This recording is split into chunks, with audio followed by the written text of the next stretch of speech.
أنزل فيه القرآن هدى للناس وبينات من الهدى والفرقان. السلام علیکم ورحمۃ اللہ وبرکاتہ. الحمد للہ رب العالمین والصلاة والسلام علی رسولہ الکریم وعلی آلہ واصحابہ اجمعین، اما بعد فاعوذ باللہ من الشیطان الرجیم. بسم اللہ الرحمن الرحیم.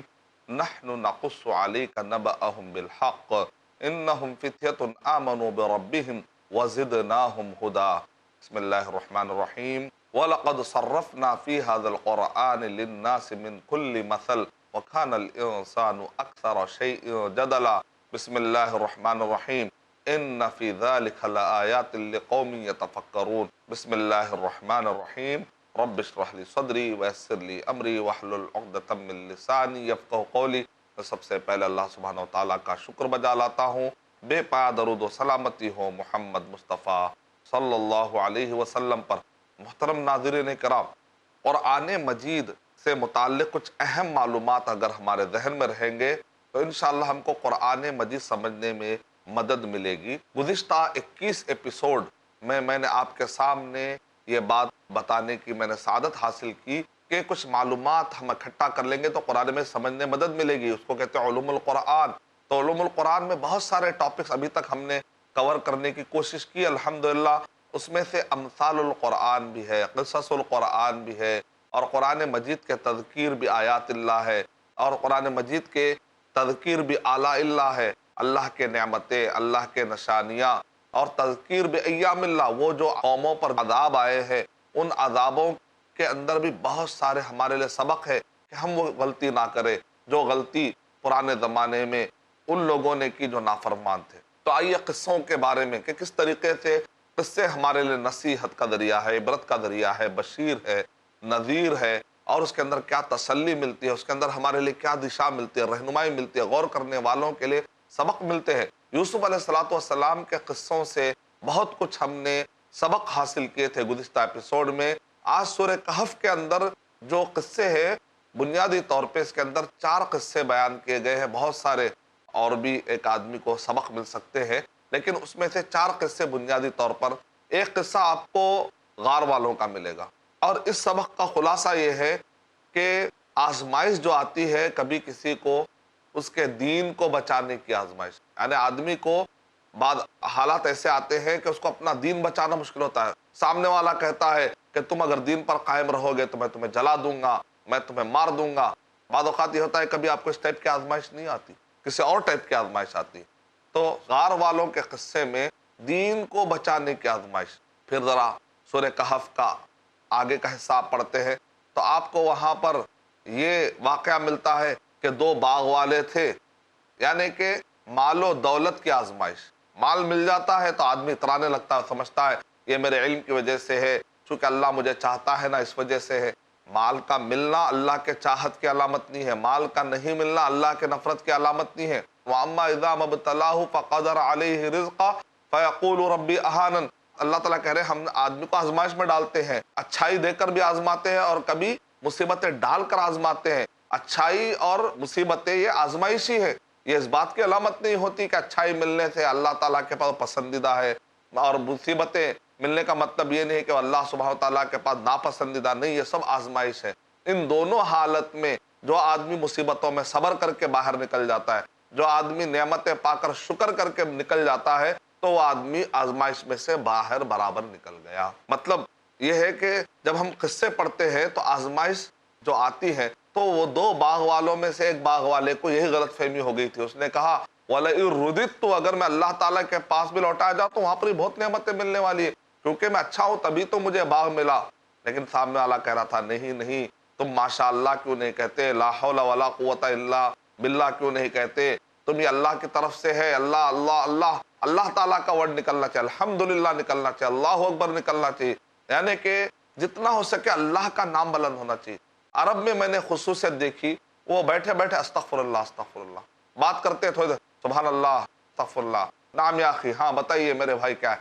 یعنی ہو سکتا ہے ہمارے بیٹھنے کے دوران کچھ گناہ ہو گیا، اٹھنے کے دوران تھوڑی دیر کو استغفر اللہ، یعنی الگ سے بیٹھ کر مسجد میں نماز کے بعد استغفر اللہ میں 70 مرتبہ کہوں گا تو ایک روٹین بنا کر آپ کہتے ہیں میں نکل جاؤں گا، نہیں، اپنے پوری زندگی میں اٹھتے بیٹھتے چلتے پھرتے تھوڑی تھوڑی دیر کو آپ زبان میں آپ ذکر کریے، استغفر اللہ، سبحان اللہ، ہاں یا اخی کیسے ہیں آپ، اچھے ہیں الحمدللہ، ماشاء اللہ، بارک اللہ، اور سب کیسے چل رہا ہے، سب خیریت سے ہے نا، اور کچھ تو استغفر اللہ العظیم، ہاں ٹھیک ہے، نیکسٹ بات کیا ہے، جہاں موقع ملے استغفار کر لے، اپنے آپ کو پاک کر لے، صاف کر لے، ہو سکتا ہے کہ نیکسٹ موت کھڑی ہوئی ہو۔ وَمَاذَا أَعْدَدتَّ لَهَا، اس قبر کے لیے، اس قیامت کے لیے تم نے کیا تیاری کی؟ تو ہمیشہ صاف کرتے رہو اپنے آپ کو، اپنے جسم کو، گناہوں کو تو صاف کرتے رہیں گے۔ اچانک موت آ جائے گی تو اچھی موت ہو جائے گی نا، لیکن ایک آدمی یہ کہتا ہے کہ نہیں مجھے اس وجہ سے ملا، نہیں، اتنی نعمتیں ملی ہیں، ہم جتنا شکر ادا کرے کم ہے۔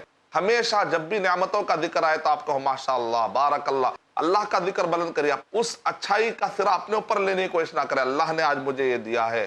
جیسے کبھی لوگ تعارف کرتے ہیں، کیسا تعارف کرتے ہیں آرگنائزیشن کا، آج ہم نے یہ کر لیا، لوگ سمجھتے تھے کہ ہم یہ نہیں کر پائیں گے، آج ہم نے یہ کر لیا، آج ہم نے یہ کر لیا، ایسا کہنے کے بجائے آپ ایسا بھی تو کہہ سکتے ہیں، اللہ تعالیٰ نے پہلے ہم کو بہت ہی کمزوری کے حالت میں ہم تھے، اللہ تعالیٰ نے آج ہمیں ایک اچھا آرگنائزیشن دیا، اللہ تعالیٰ نے آج ہم کو وسائل دیے، اللہ تعالیٰ نے آج ہم کو چاہنے والے دیے، اللہ تعالیٰ نے آج ہماری کارکردگی بڑھائی۔ دینی کام کرے تب بھی اس چیز کو اب اللہ کے اوپر، اللہ تعالیٰ کے حوالے کرے، اللہ پر ڈالیے، اپنے آپ کی تعریف کرنے سے بچیے، اللہ تعالیٰ کو بڑی خوشی ہوگی انشاءاللہ۔ ماشاء اللہ، لا حول ولا قوت الا باللہ، یہ تو اللہ سبحانہ و تعالیٰ کی طرف سے۔ تو بہرحال مال کبھی کسی کے لیے، وسائل کبھی کسی کے لیے آزمائش بن جاتے ہیں۔ ایک واقعے میں بتایا جا رہا ہے آگے موسیٰ علیہ الصلوۃ والسلام اور خضر علیہ الصلوۃ والسلام کا واقعہ، کہ اس کے اندر یہ بتایا جا رہا ہے کہ علم کا آزمائش بن جا سکتا ہے۔ ایک آدمی سے پوچھا جاتا ہے کہ آپ سے بڑھ کر کوئی علم والا ہے کیا؟ تو وہ آدمی یہ کہے گا کہ مجھے نہیں معلوم، اللہ تعالیٰ بہتر جانے، وفوق کل ذی علم علیم، ہر جاننے والے پر ایک جاننے والا ہے۔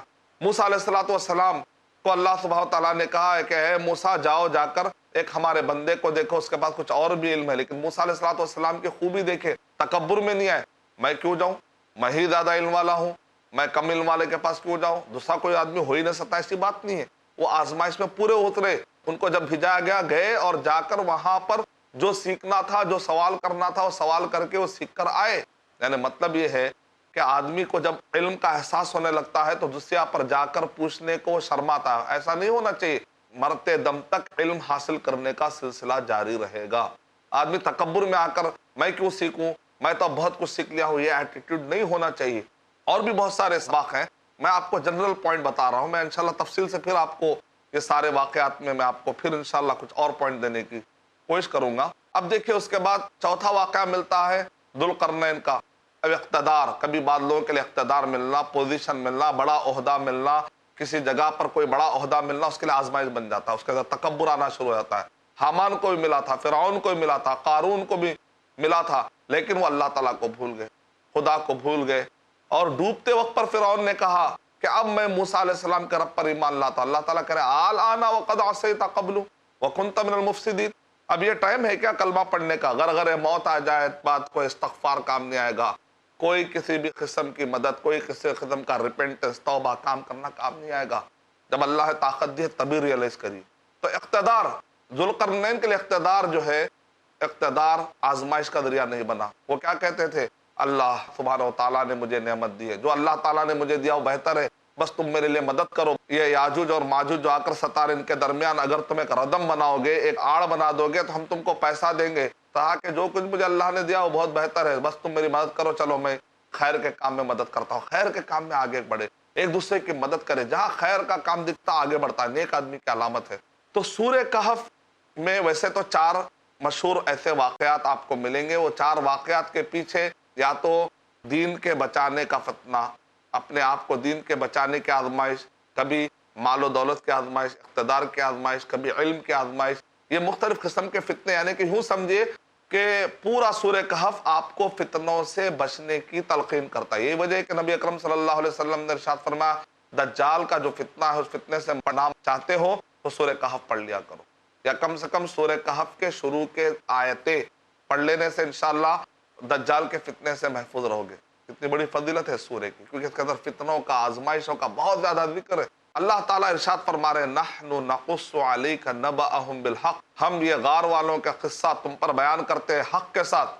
انہم فتیۃ، بڑے چند نوجوان تھے، زیادہ نہیں تھے، لیکن میں بتانا چاہ رہا ہوں کہ ایسا نہیں مت سمجھیے کوئی 100 لوگ تھے، کچھ لوگ تھے، انہم فتیۃ، نوجوان تھے. جب نوجوان کسی چیز کو ٹھان لیتے ہیں تو وہ کام ہو جاتا ہے، کرنے لگتے ہیں، آگے بڑھتے ہیں، قوم کا دھارا بدلنے کی کوشش کرتے ہیں. اگر ان نوجوانوں کو صحیح رخ دیا جائے تو معاشرے کے اندر فائدہ ہوگا. اگر ان نوجوانوں کو صحیح رخ نہیں دیا جائے تو یہ معاشرے کے لیے عذاب بھی بن سکتے ہیں. نوجوان کسی بھی قوم کا اثاثہ ہوتے ہیں، ایسٹ ہوتے ہیں، تو لہذا ان کو صحیح طور پر رہنمائی کرنا ضروری ہے. دیکھیں وہ نوجوان کتنے ویل ٹرینڈ تھے. وہ جو نوجوان ہیں کئی دنوں کے بعد جب وہ بیدار ہو گئے تو بیدار ہونے کے بعد اپنے آدمی کو بھیجا رہے، جا کر کہہ رہے کہ جاؤ جا کر ہمارے لیے کچھ لے کر آؤ، بھوک لگ رہی ہے. وَلْيَتَلَطَّفْ، اور کہہ رہے ہیں کہ ذرا نرمی سے بات کرو. اور آئے کہہ رہے ہیں کہ دیکھو ذرا پاک غذا لے کر آنا، کوئی حلال حرام کا ذرا فرق کر کے حلال چیز لے کر آنا. آج کتنے ایسے لوگ ہیں، آج ہمارے پاس یعنی کہ کہاں سے پیسہ آ رہا ہے، انکم سورس پہ نظر نہیں ہے. جیب میں پیسہ بعض اوقات سود کا ہوتا ہے، جیب میں پیسہ ناجائز طریقے کا ہوتا ہے، لیکن بازار میں جا کر کہتے ہیں بھائی یہ حلال ہے حرام، حلال ہے حرام ہے. بعض اوقات یہ ہوتا ہے کہ حلال حرام کی تمیز بھی چلے جاتی ہے. دو چیزوں پہ بھی نظر ہونی چاہیے. نبی اکرم صلی اللہ علیہ وسلم نے ارشاد فرمایا ابن آدم کا قدم قیامت پہ ہٹ نہیں سکے گا، نہیں ہٹے گا جب تک کہ کچھ سوالوں کے جوابات نہ دے. جب جوانی کا سوال آیا، جب عمر کا سوال آیا، غنا کا سوال آیا، تو ان سب کے بارے میں ایک ایک سوال ہے. لیکن جب مال و دولت کا سوال آیا تو دو سوالات ہیں. من این اکتسب وفیما انفق، کہاں سے اس نے کمایا اور کہاں پر اس نے خرچ کیا. توحید اور اتباع سنت کے بعد سب سے بڑی دولت ہے حلال کمائی. توحید، صحیح عقیدہ اور صحیح حلال کمائی اگر انسان کو مل جائے تو سمجھ جائے کہ بڑی دولت مل گئی. شهر رمضان الذي انزل فيه القرآن. رنگ و نور، ایک دینی مشاعرہ، بہترین اشعار و افکار کا گلدستہ، ہر جمعہ دوپہر 2:30 بجے اور شام 7:30 بجے صرف آئی پلس ٹی وی پر. بہتر زندگی کے لیے فیس ٹو فیس بردر زید پٹیل کے ساتھ دیکھیے اسلام کے آئینے میں دنیاوی سوچ کا سچ، ہر جمعرات رات 8 بجے صرف آئی پلس ٹی وی پر. بہتر زندگی کے لیے.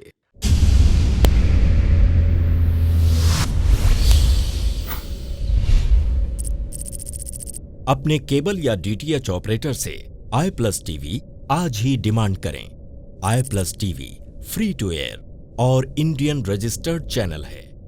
شهر رمضان الذي انزل فيه القرآن. نبی اکرم صلی اللہ علیہ وسلم نے ارشاد فرمایا ابن آدم کا قدم قیامت پہ ہٹ نہیں سکے گا، نہیں ہٹے گا جب تک کہ کچھ سوالوں کے جوابات نہ دے. جب جوانی کا سوال آیا، جب عمر کا سوال آیا، غنا کا سوال آیا، تو ان سب کے بارے میں ایک ایک سوال ہے. لیکن جب مال و دولت کا سوال آیا تو دو سوالات ہیں. من این اکتسب وفیما انفق، کہاں سے اس نے کمایا اور کہاں پر اس نے خرچ کیا. توحید اور اتباع سنت کے بعد سب سے بڑی دولت ہے حلال کمائی.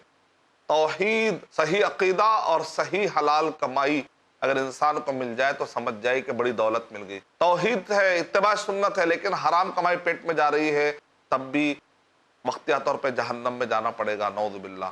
اس لیے توحید بھی بڑی دولت ہے، اتباع سنت بھی بڑی دولت ہے، اور اسی طرح سے حلال کمائی بھی بڑی دولت ہے. پھر موسیٰ علیہ السلام اور خضر علیہ السلام کے واقعے میں اگر آپ غور کر کے دیکھیں تو آج کے دور میں جتنے مینجمنٹ ہے، جتنے بھی آپس میں معاہدے ہیں، آپس میں کیوں ٹوٹتے ہیں؟ کیونکہ جب چائے پیتے ہیں، خوش ہوتے ہیں، پھل کھاتے ہیں، خوش و خرم ہوتے ہیں، چلو ہم دونوں مل کر کاروبار کرتے ہیں، ہاں چلو مل کر تو خوشی کے موقع پر آدمی بہت سارے باتیں کر لیتا ہے، لیکن وقت گزرنے کے ساتھ ساتھ اس کو محسوس ہوتا ہے کہ میرے اوپر ظلم ہو رہا ہے، میں لوز ہو رہا ہوں، سامنے والا ون ہو رہا ہے، یا میں کچھ لوز ہو رہا ہوں، سامنے والا کچھ زیادہ ون ہو جا رہا ہے، یا مجھ پر ذمہ داری زیادہ آ رہی ہے، سامنے والا زیادہ فائدہ اٹھا رہا ہے.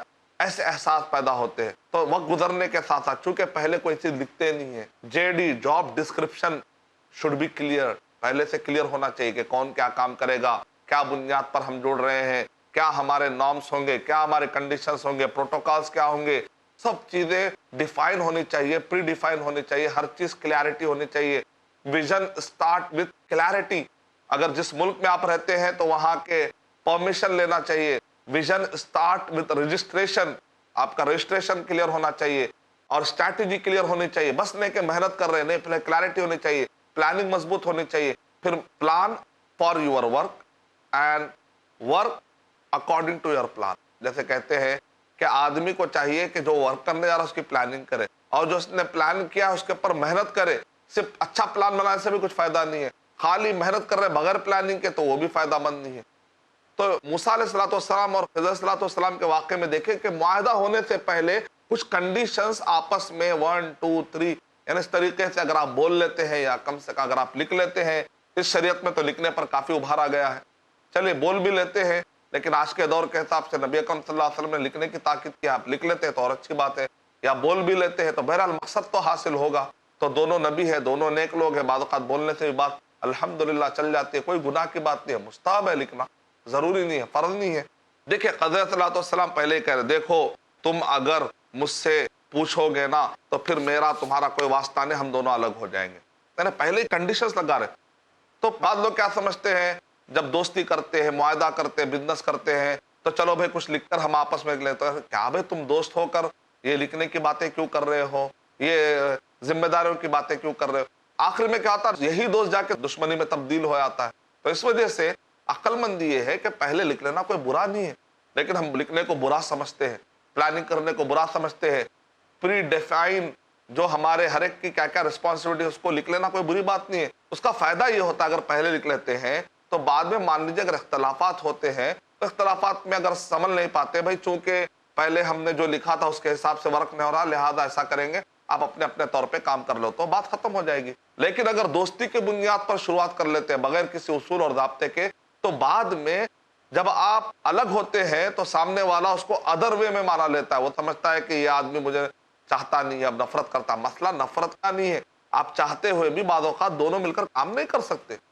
ایک اللہ نے ایسا کچھ نظام بنایا ہے کہ دو سگے بھائی بھی ایک ہی خون ہے، رشتہ داریاں ہیں، لیکن بعض اوقات مل کر کام نہیں کر سکتے. ایسا ہوتا ہے، خیر سائیکالوجی کسی اور سے جمتی ہے. تو کیا نہیں کام کرنے کا مطلب تھوڑی ہے کہ دشمن ہے؟ ضروری نہیں ہے. بھائی کام نہیں ہو رہا ہے، نہیں ہو رہا ہے، رہ کر آپ نقصان کیوں کرے، ٹائم کیوں ویسٹ کرے؟ ہو سکتا ہے کوئی اور میچ والا مل جائے تو مل کر کریں گے. دوستی تو رکھ سکتے ہیں، رشتہ داری تو رکھ سکتے ہیں. ایسا نہیں ہے کہ میٹریلسٹک گین ہوتے دوستی کروں گا تو پھر تو یہ دوستی نہیں ہوئی، یہ تو پھر ایک قسم کی مادہ پرستی ہوئی نا، نعوذ باللہ. تو موسیٰ علیہ السلام کو خضر علیہ السلام نے یا خضر علیہ السلام نے بڑے واضح لفظوں میں کہا دیکھو میں کروں گا، بس تم پوچھنا نہیں، اگر پوچھو گے تو پھر ختم. موسیٰ علیہ السلام نے کہا ہاں. اب دیکھیں آگے کیا ہوا. جیسے پہلا معاملہ پیش آیا، کشتی کے اندر سوراخ کیا. اب موسیٰ علیہ السلام کو بات سمجھ میں نہیں، بیچاروں نے مدد کی اور آپ نے کشتی میں سوراخ کر ڈالا. تو خضر علیہ السلام نے کہا میں نے کہا تھا نہیں پوچھنے کے لیے، پھر تم نے کیوں پوچھا؟ نہیں. اب دیکھیں موسیٰ علیہ السلام اس کو برا نہیں سمجھ رہے، کیونکہ پہلے ہی اگر کوئی چیز طے ہو جاتی ہے تو انسان کی فطرت یہ کہ وہ آدمی سمجھ جاتا ہے ہاں بھائی یہاں پر غلطی ہوئی. اگر آپ پہلے طے نہیں کریں گے تو آج کا جو مینجمنٹ ہے اکثر آپ نے دیکھا ہوگا تو بہت سارے بڑے بڑے کمپنیز جو چل رہے ہیں، وہ میں انڈیا کی بات کر رہا ہوں، انڈیا کے اندر بڑے بڑے کمپنیاں مسلمانوں کے بہت کم پائے جاتے ہیں. کیوں؟ کیونکہ مسلمان بھائی جب کام کر رہے ہیں تو ان کے مینجمنٹ کے جو اسکلز ہیں، جو اصول اور ضابطے ہیں، وہ محبت میں آ کر وہ اصولوں کو پامال کر دیتے ہیں. لیکن بڑے بڑے آرگنائزیشن بہت سارے بھائی چلا رہے ہیں، لیکن آپ دیکھیں ان کے اصول ڈیفائن کتنا لمبا چلتا ہے. اسباب اپنائیے. ویسے تو ہر کام مسبب کے حکم سے ہی ہوتا ہے، لیکن مسبب نے کہا اسباب اپنائیے. اللہ ہی نے کہا مسبب، وہ سبب پیدا کرنے والے کون ہے؟ اللہ. مسبب کون ہے؟ اللہ ہی ہے. اللہ ہی نے کہا، اس وجہ سے ہم اسباب اپنانا ہے. ایسا نہیں کہ ہم اپنی طرف سے کچھ اپنا رہے. تو موسیٰ علیہ السلام اور خضر علیہ السلام کے واقعے میں یہ ہے کہ انہوں نے پہلے سے کچھ طے کر لیا تھا. بہرحال موسیٰ علیہ السلام کو خضر علیہ السلام نے کہا پہلے میں کہہ دیا تھا کہ مجھ سے نہیں پوچھنا. نہیں اب سے غلطی ہوئی تو بات ایسی نہیں ہے، ہم کنٹینیو کرتے. احساس ہو گیا، دیکھ کچھ برا بھی نہیں مانیں گے، کچھ نیگیٹیوٹی نہیں ہے. پھر اس کے بعد آگے بڑھ کر دیکھا کہ وہاں پر ایک بچہ ہے، اس کو قتل کر دیا. ارے بچے کو تم نے قتل کر دیا، زکیہ کوئی گناہ ہی نہیں ہے اس کے پاس. پھر اس کے بعد دیکھے کہ ایک دیوار گر رہی تھی، دیوار کو اچھا کر دیا. ارے بھائی ہم لے سکتے تھے، یہ لوگوں نے ہمارے مدد نہیں کی. لیکن بعد میں بہرحال انہوں نے حکمتیں بتائی اور کہا کہ ھذا فراق بینی و بینک، میرے اور آپ تمہارے جدا ہونے کا ٹائم آ گیا. اب یہاں پر قصے میں جو سبق ہے ہمارے لیے کہ وہ یہ ہے کہ جب مل رہے ہیں تو بھی اصولوں سے مل رہے ہیں، جب جدا بھی ہو رہے تو اخلاق سے جدا ہو رہے ہیں. لیکن ہمارا ملنا بھی غلط، ہمارا جدا ہونا بھی غلط ہوتا ہے. وہ کہتے ہیں ہم جدا ہوتے ہیں محبت کے ساتھ بغیر اصولوں میں، چائے پیتے پیتے درمیان میں کوئی اچھی بات بول دیے، کوئی اچھا شعر سنا دیے، کوئی اچھا لطیفہ سنا دیے، کوئی اچھی گاڑی چائے پلا دیے یا کوئی بریانی کھلا دیے، خلاص دوستی نہیں۔ یہ دیکھیے کہ وہ کیپبل ہے یا نہیں ہے۔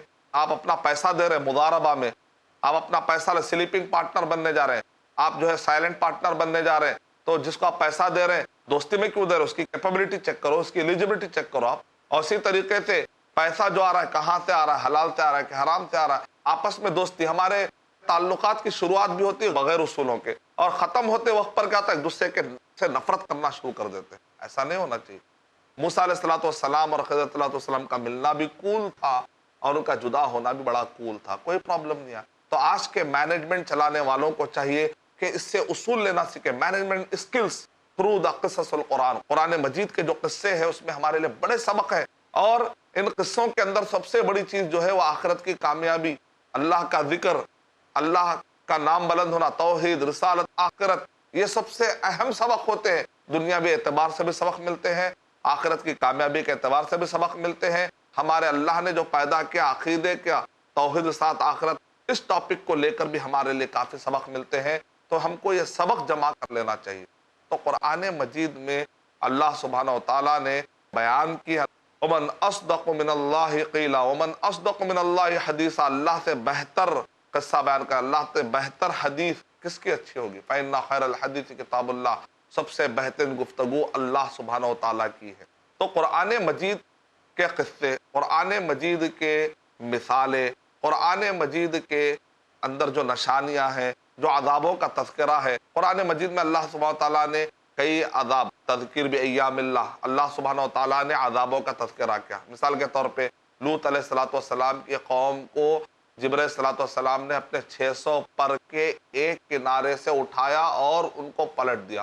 تو آپ تصور کریں جبرائیل علیہ السلام کی طاقت کا اندازہ کیا ہے۔ قرآن مجید میں اللہ سبحانہ و تعالیٰ نے ابراہیم علیہ السلام کے بھی بہت سارے زندگی کے قصے بیان کیے۔ اس کے اندر دیکھیں توکل کی کیا کیفیت ہے، کس طریقے سے وہ مصیبت میں ان کا ایمان گر نہیں رہا، جیسے جیسے مصیبت آ رہی ہے ان کا ایمان بڑھ رہا ہے۔ ابراہیم علیہ السلام سے کہا جا رہا ہے کہ اپنے جوان بیٹے کو ذبح کر دو۔ اب ایسا بیٹا ہے، ایک تصور کیجئے کہ ایک آدمی کی عمر 80 سال ہوگی، 90 سال ہوگی، اس وقت پر ایک بچہ مل رہا ہے۔